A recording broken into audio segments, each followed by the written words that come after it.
Hello friend, जैसा कि हम लोग इंटीग्रल्स के बारे में स्टडी कर रहे थे और इंटीग्रल्स जो है वो समाप्त हो चुका है।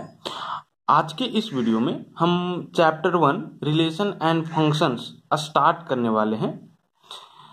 और सबसे पहले हम लोग जानेंगे कि ये रिलेशन होता क्या है ना। रिलेशंस के टाइप्स कितने हैं, रिलेशंस का डोमेन और रेंज और कोडोमेन क्या होता है, इमेज क्या होता है कोई भी एलिमेंट का, है ना। ये सारे चीज के बारे में हम लोग स्टडी करने वाले हैं। लेकिन इसके पहले कुछ फंडामेंटल डेफिनेशन के बारे में हम लोग जान लेते हैं, जैसे कि कार्टेशियन प्रोडक्ट ऑफ सेट्स। ठीक है, अगर दो या दो से अधिक सेट्स दिया हुआ हो और उनके बीच आपको कार्टेशियन प्रोडक्ट फाइंड आउट करना हो तो हम लोग कैसे कार्टेशियन प्रोडक्ट फाइंड आउट करेंगे, है ना। तो कार्टेशियन प्रोडक्ट ऑफ सेट्स का आप यहां पे डेफिनेशन देखो। Let A and B are two non-empty sets. हम लोग मान लेते हैं कि ये और बी जो है वो दो कोई नॉन एम्प्टी सेट्स है। नॉन एम्प्टी सेट कहने का मतलब है कि ये और बी में कुछ ना कुछ एलिमेंट्स होंगे, ये खाली नहीं होंगे, वॉइड नहीं होंगे, एम्प्टी नहीं होंगे, है ना। तो मान लिया कि ए और बी जो है वो दो नॉन एम्प्टी सेट्स है। The set of all ordered pairs ये भी such that a small a belongs to capital A and a small b belongs to capital B is called the Cartesian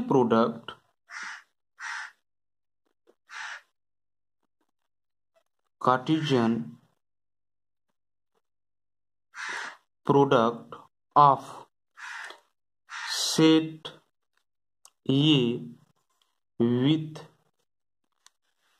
set B and is denoted by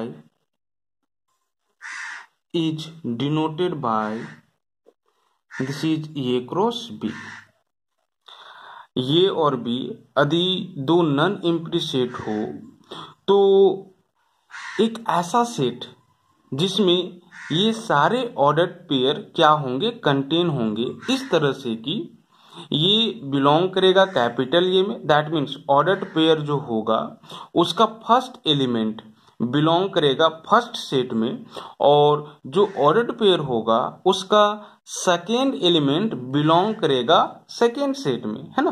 तो इन्हीं सारे ordered pair के set को हम लोग क्या बोलेंगे, कार्टेशियन प्रोडक्ट बोलेंगे सेट ए का सेट बी के साथ। और इसको हम लोग डिनोट कैसे करेंगे, तो ये क्रॉस बी से, है ना।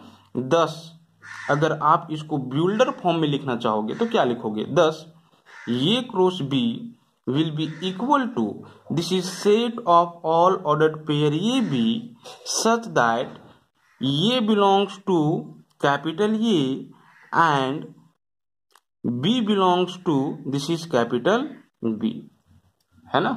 यहाँ पे देख रहे हो कि ये क्रॉस बी जो है वो एक सेट है जिसमें ऑर्डर्ड पेयर ए बी के जैसे एलिमेंट्स कंटेन हैं और इस ऑर्डर्ड पेयर का जो फर्स्ट एलिमेंट होगा वो फर्स्ट सेट का होगा और सेकेंड एलिमेंट जो होगा वो सेकेंड सेट का होगा, है ना। तो इस तरह से हम लोग क्या करते हैं, ऑर्डर्ड पेयर को इस तरह से हम लोग कार्टेशियन प्रोडक्ट को दो सेट्स के बीच डिफाइन करते हैं, है ना। आप इसको रिमेंबर रखोगे कि अगर बी क्रॉस ये है तो इसका मीनिंग अलग है इसके कंपेयर में।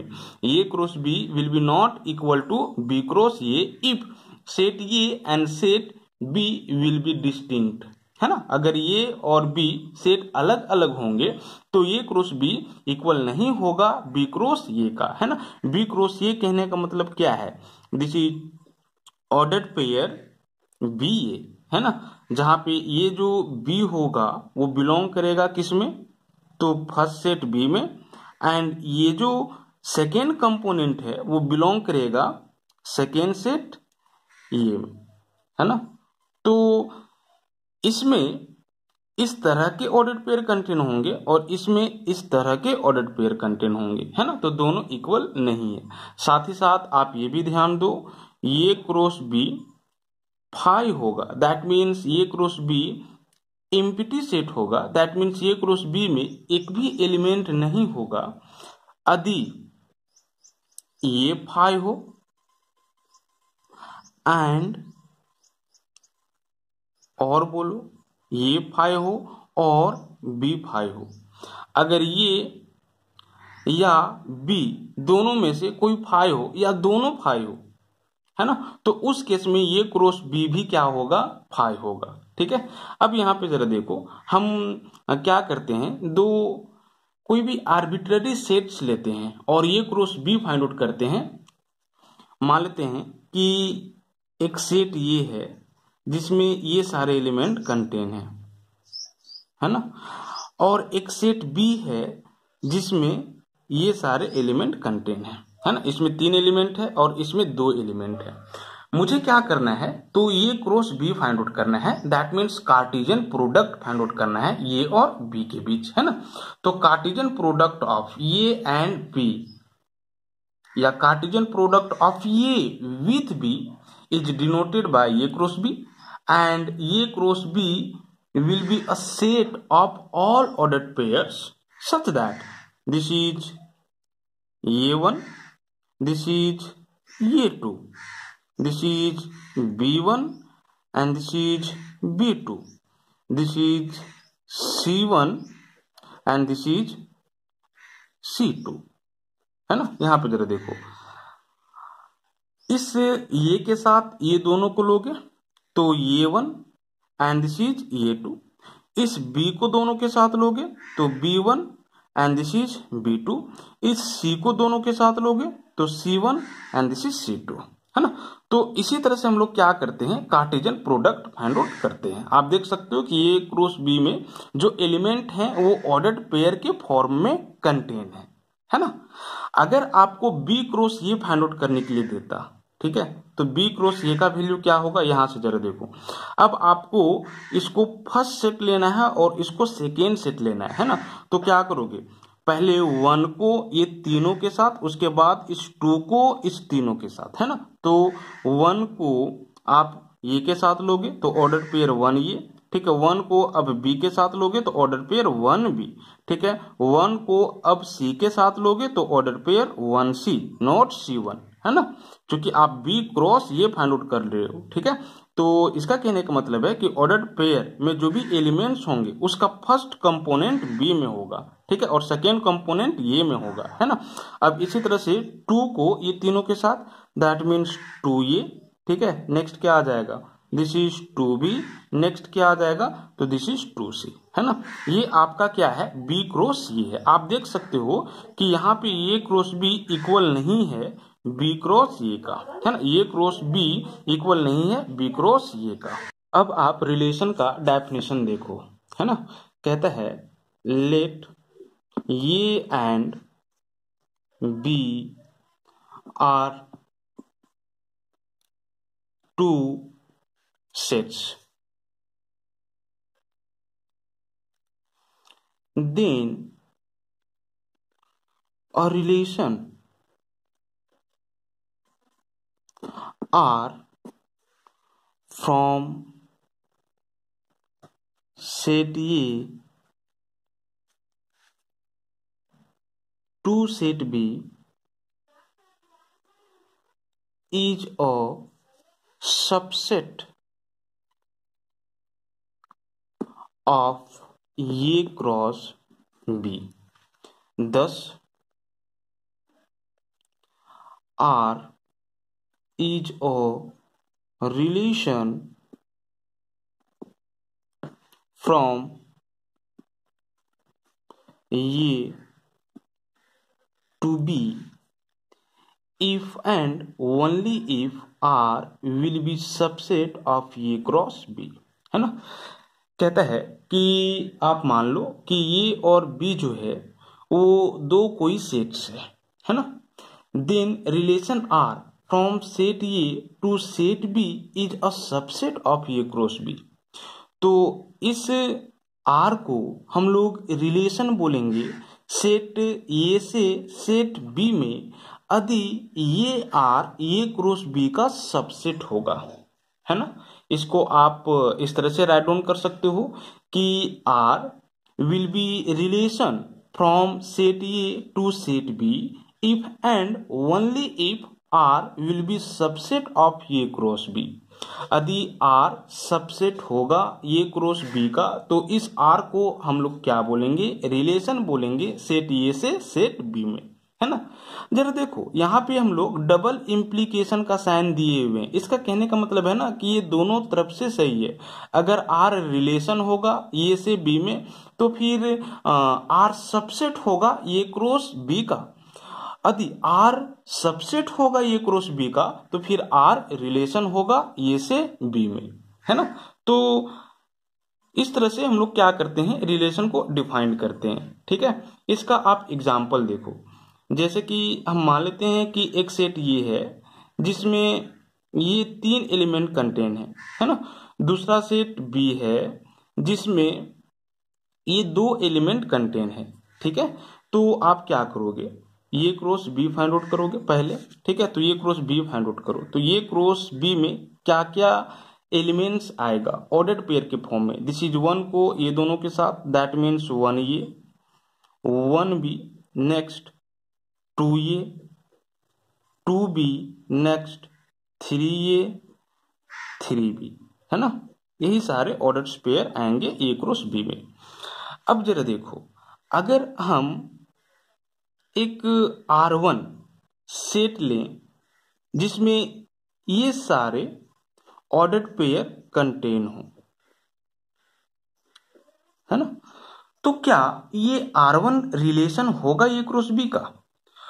तो इसके लिए हमें ये देखना होगा कि R1 में जो सारे एलिमेंट्स हैं वो सारे एलिमेंट्स ये क्रॉस B में हैं कि नहीं। मतलब कि हमको चेक करना होगा कि R1 सबसेट है कि नहीं ये क्रॉस B का।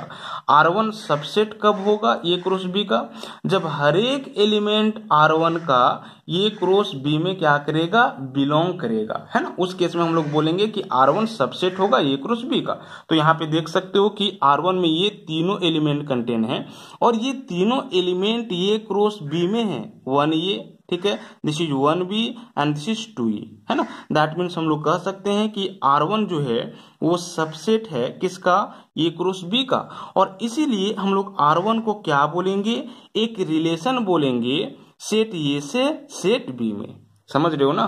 जरा देखो हम क्या करते हैं, एक दूसरा सेट R2 डिफाइन करते हैं और इसमें ये सारे एलिमेंट लेते हैं। This is 2B, this is 3A, this is 3B and this is 3C, है ना। तो क्या R2 रिलेशन होगा ये से B में। तो यहाँ पे हमको ये देखना होगा कि R2 के हर एक एलिमेंट क्या ये क्रॉस B में बिलोंग कर रहे हैं। तो आप देखोगे कि 2B जो है वो बिलोंग कर रहा है, ऑर्डर्ड पेयर 3A जो है वो बिलोंग कर रहा है, ऑर्डर्ड पेयर 3B जो है वो बिलोंग कर रहा है, but ordered pair 3C belong नहीं कर रहा है ना।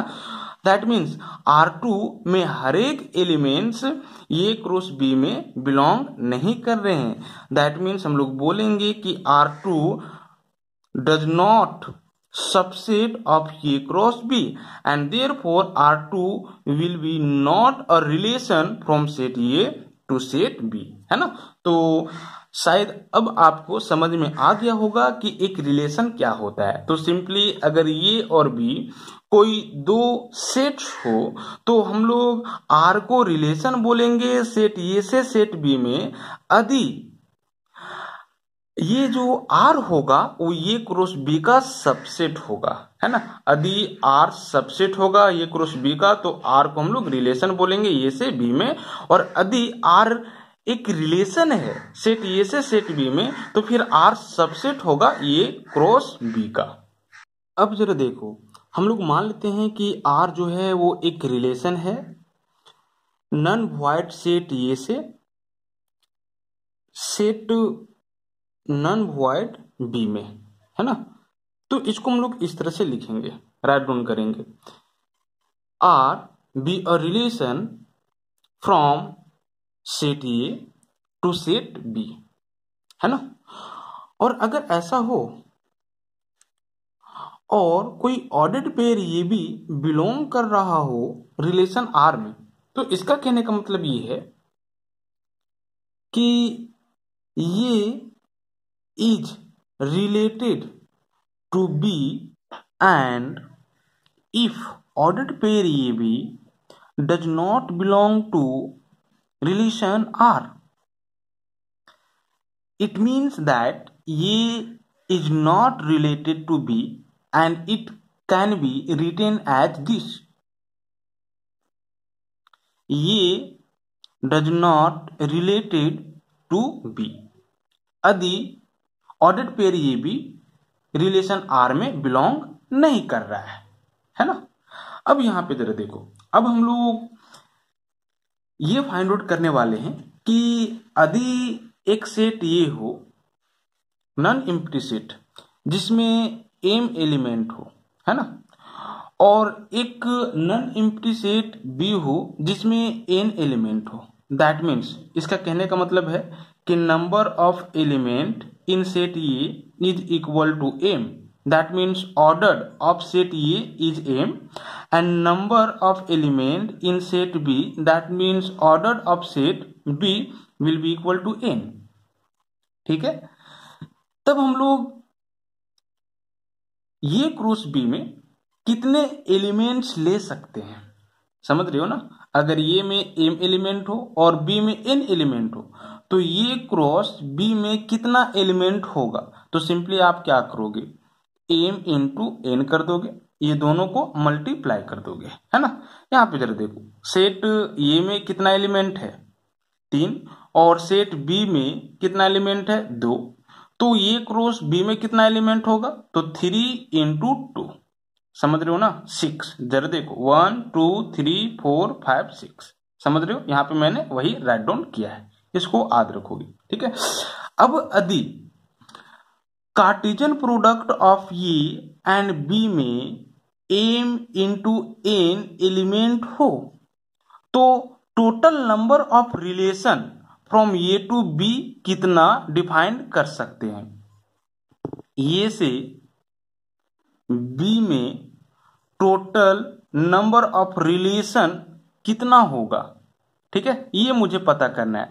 तो सिंपली सबसे पहले आपको क्या करना है, ये क्रॉस बी में टोटल नंबर ऑफ एलिमेंट कितना होगा ये फाइंड आउट कर लेना है, और उसके बाद उसको ना आपको 2 का पावर में ले लेना है, समझ रहे हो, ठीक है, 2 का पावर में ले लेना है।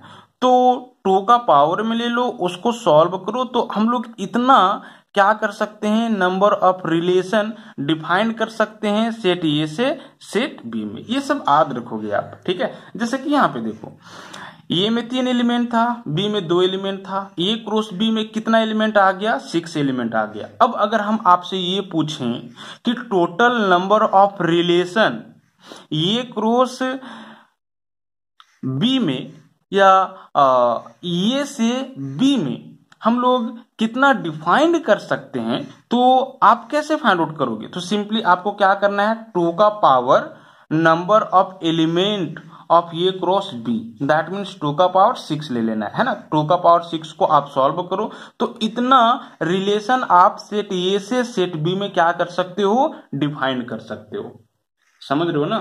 2 का पावर 6 रिलेशन आप क्या कर सकते हो, ए से बी में डिफाइंड कर सकते हो, ठीक है। अब यहां पे जरा देखो, टोटल नंबर ऑफ रिलेशन कहने का मतलब क्या है, टोटल नंबर ऑफ सबसेट, यानी कि अगर हम आपसे ये पूछते कि ये क्रॉस बी में टोटल नंबर ऑफ सबसेट कितना होगा, ठीक है, तो total number of subset that means total number of relation, क्योंकि रिलेशन क्या होता है, ये क्रॉस बी का ही सबसेट होता है, समझ रहे हो ना। तो ए क्रॉस बी का जितना सबसेट होगा उतना रिलेशन होगा। तो ए क्रॉस बी का सबसेट कितना होगा, तो 2 का पावर आपको क्या कर लेना है, 6 ले लेना है। समझ रहे हो ना, ठीक है। तो इतना आप क्या करोगे, रिलेशन डिफाइन कर पाओगे सेट ए से सेट बी में। अब हम लोग डोमेन और रेंज ऑफ अ रिलेशन के बारे में बात करते हैं, है ना। डोमेन ऑफ अ रिलेशन, एक रिलेशन के डोमेन को हम लोग कैसे डिफाइन करेंगे, जरा डेफिनेशन यहां पे देखो। Let R be a relation from a set A to a set B, then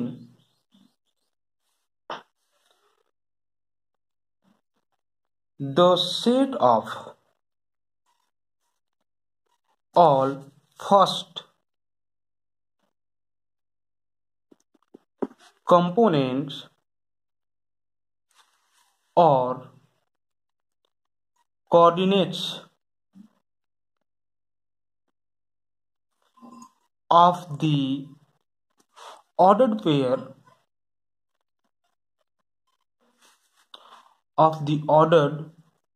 pair belonging to R is called the domain of R. Thus,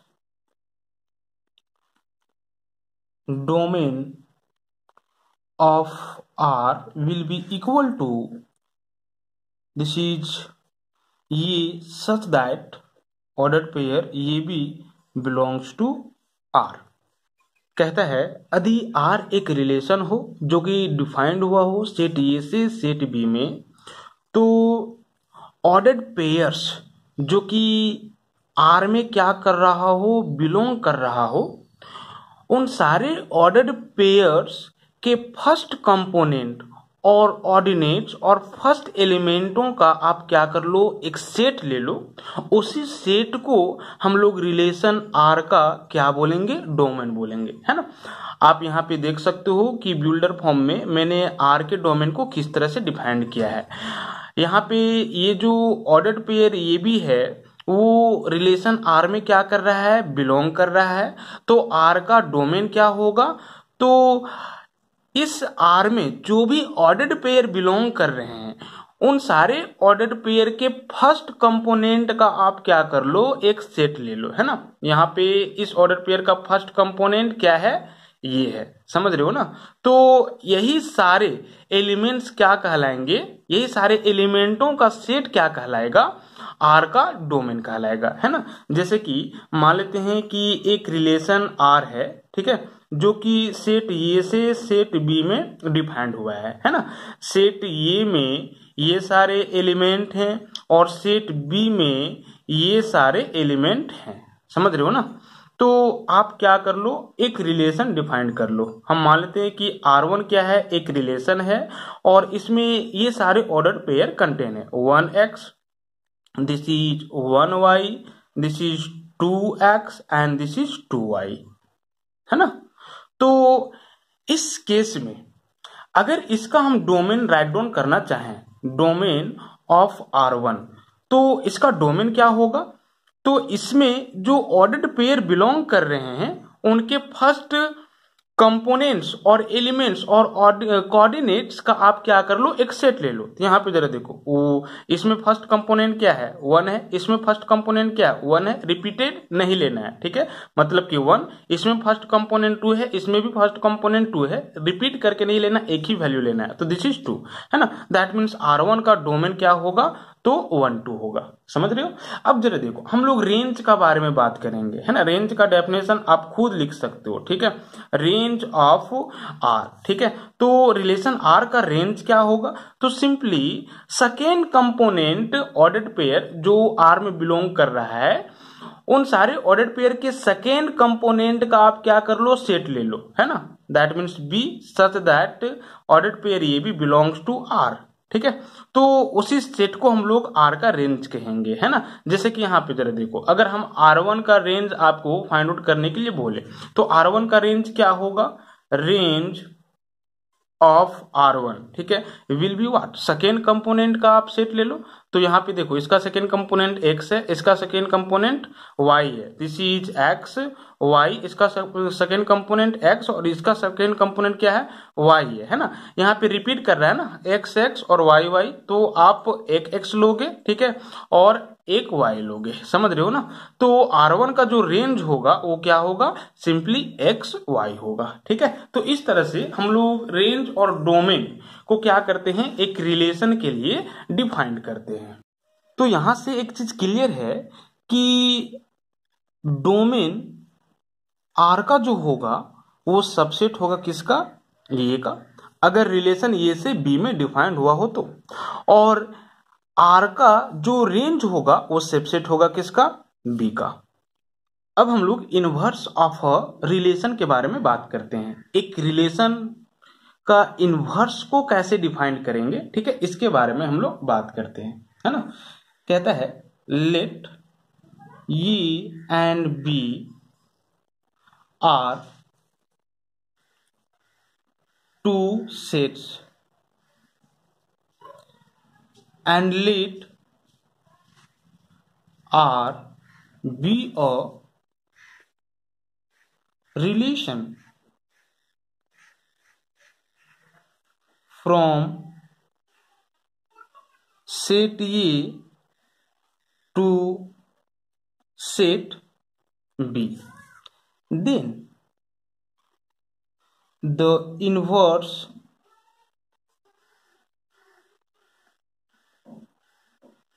of relation R is denoted by R inverse, कुछ इस तरह से, is a relation defined from B to A। कहता है यदि ये और B दो कोई सेट्स हो और आर एक रिलेशन हो जो कि सेट ए से सेट बी में डिफाइंड हुआ हो, तब रिलेशन आर के इनवर्स को हम लोग आर इनवर्स से डिनोट करेंगे, कुछ इस तरह से।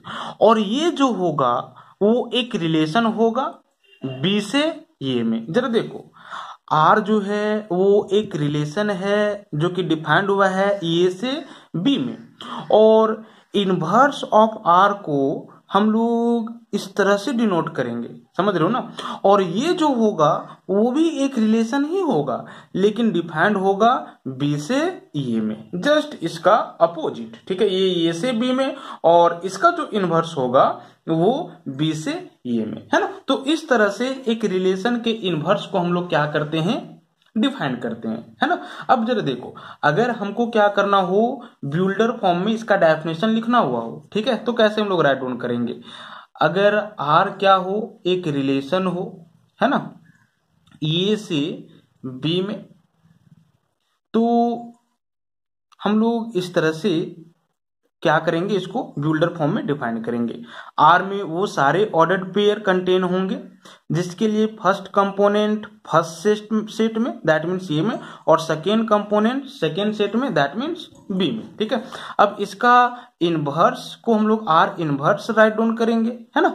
और ये भी एक रिलेशन होगा जिसमें इस तरह के ऑर्डर्ड पेयर कंटेन होंगे, है ना, इसमें ये भी और इसमें बी, समझ रहे हो ना, ठीक है। जहां पे ये जो बी होगा वो किस में बिलोंग करेगा, तो दिस इज कैपिटल बी में, और ये जो ये होगा वो किस में बिलोंग करेगा, कैपिटल ए में।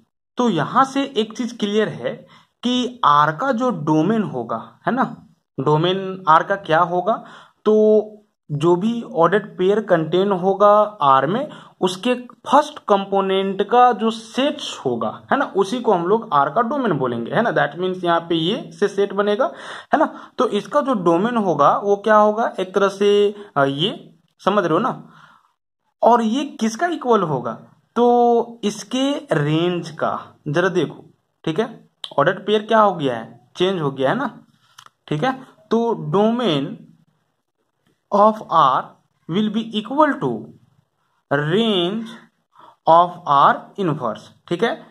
इसका इसका जो डोमेन होगा वो इक्वल होगा इसके रेंज का, ठीक है।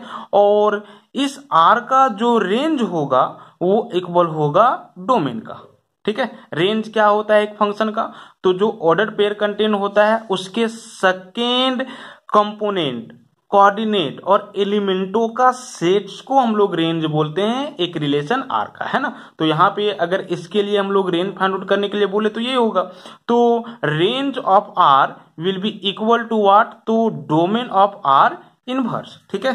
तो range of relation R will be equal to domain of relation R inverse, ठीक है। ये यहीं से क्लियर हो जा रहा है, ठीक है। अब इसका हम एक एग्जाम्पल देते हैं, है ना। मान लेते हैं कि ये एक सेट है जिसमें ये 3 एलिमेंट कंटेन है, बी कोई दूसरा सेट है जिसमें ये 4 एलिमेंट कंटेन है ना। मान लेते हैं कि आर एक रिलेशन है, ठीक है, जिसमें इस तरह के ऑर्डर्ड पेयर कंटेन है, 1A 1C 2D and this is 2C। देख सकते हो कि ये रिलेशन है ये से बी में, ऐसा इसलिए क्योंकि ये क्रॉस बी का ये सबसेट है ना। तो अगर हम ये आपसे पूछें कि इसका इनवर्स रिलेशन क्या होगा, ठीक है, तो R inverse will be equal to what, ये 1, ठीक है, चेंज हो जाएगा, समझ रहे हो ना, इसके ऑर्डर चेंज हो जाएगा, ठीक है। This is C1 and this is D2, ठीक है। और यहां पे चेंज करके क्या बोलोगे, इंटरचेंज करके दिस इज C2, ठीक है। ये क्या होगा, तो रिलेशन R होगा ये से B में, और ये रिलेशन R इनवर्स होगा B से ये में, है ना। तो इस तरह से एक दिए हुए रिलेशन का हम लोग इनवर्स रिलेशन क्या करते हैं, फाइंड आउट करते हैं। नेक्स्ट वीडियो में हम क्या करेंगे, तो आपको रिलेशन का कुछ टाइप्स के बारे में बताएंगे, है ना। उसमें से मेनली रिफ्लेक्सिव रिलेशन,